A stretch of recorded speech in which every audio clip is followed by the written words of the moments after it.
സ്വർണത്തിന്റെ നാടല്ലേ നമ്മുടെ തൃശ്ശൂര്. പക്ഷെ പണിക്കൂലി, HUID, ഹോൾസെയിൽ വില എല്ലാം നോക്കണേ. എല്ലാം നോക്കി. ഇനി അടോറ മതി. എന്നാ ധൈര്യമായിട്ട് ഉറപ്പിച്ചോ. ഉറപ്പ്. ഒരു തരം, രണ്ടു തരം, മൂന്ന് തരം. അഡോറ ജ്വല്ലേഴ്സ്, കേരളത്തിലെ ആദ്യത്തെ wholesale premium jewellery, Ikkanda Warrier road, Thrissur.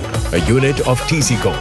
ഇടതുപക്ഷ പുരോഗമന പ്രസ്ഥാനത്തിന്റെ പ്രവർത്തകനും CPIM എരുമപ്പെട്ടി ഈസ്റ്റ് ലോക്കൽ കമ്മിറ്റിയുടെ സെക്രട്ടറിയും കർഷക സംഘം നേതാവും ശാസ്ത്ര സാഹിത്യ പരിഷത്തിന്റെ പ്രവർത്തകനും ഗ്രന്ഥശാല പ്രവർത്തകനുമായ വി വിശ്വനാഥന്റെ 5ാം ചരമവാർഷികം CPIM എരുമപ്പെട്ടി ലോക്കൽ കമ്മിറ്റിയുടെ നേതൃത്വത്തിൽ കുണ്ടന്നൂർ ചുങ്കത്ത് നടന്നു.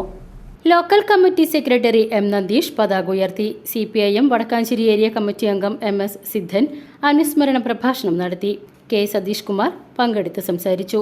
TB ബിനീഷ്, KT രാജൻ എന്നിവർ സന്നിഹിതരായിരുന്നു.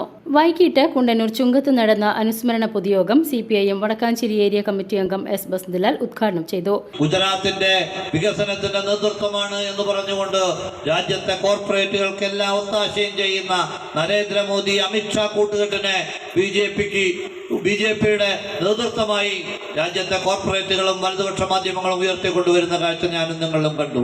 ഗുജറാത്തിൽ വികസനം എന്ന് പറയുന്നത് സ്വർഗരാജ്യത്തോളം എത്തിയിരിക്കുന്നു എന്നാണ് വലതുപക്ഷ മാധ്യമങ്ങൾ പ്രചരിപ്പിച്ചത്. ഗുജറാത്തിനെ കണ്ണല്ലാത്തതെല്ലാം പൊന്നായിരിക്കുന്നു എന്നാണ് പ്രചരിപ്പിച്ചത്. പക്ഷേ എന്തായിരുന്നു യാഥാർത്ഥ്യം? ഗുജറാത്തിലെ മുസ്ലിം ന്യൂനപക്ഷ വിഭാഗങ്ങൾ ഉൾപ്പെടെയുള്ള ആളുകളെ അരുംകൊല ചെയ്യാൻ ആവശ്യമായ നിലപാട് സ്വീകരിച്ചുകൊണ്ടാണ് BJPയുടെ അമിത്ഷാ മോദി കൂട്ടുകെട്ട് ഗുജറാത്തിൽ പോയത്. M Nandeesh, KV Rajasekharan, Sheeja Suresh, K Satheesh Kumar എന്നിവർ സംസാരിച്ചു. VCV news, Kundannoor.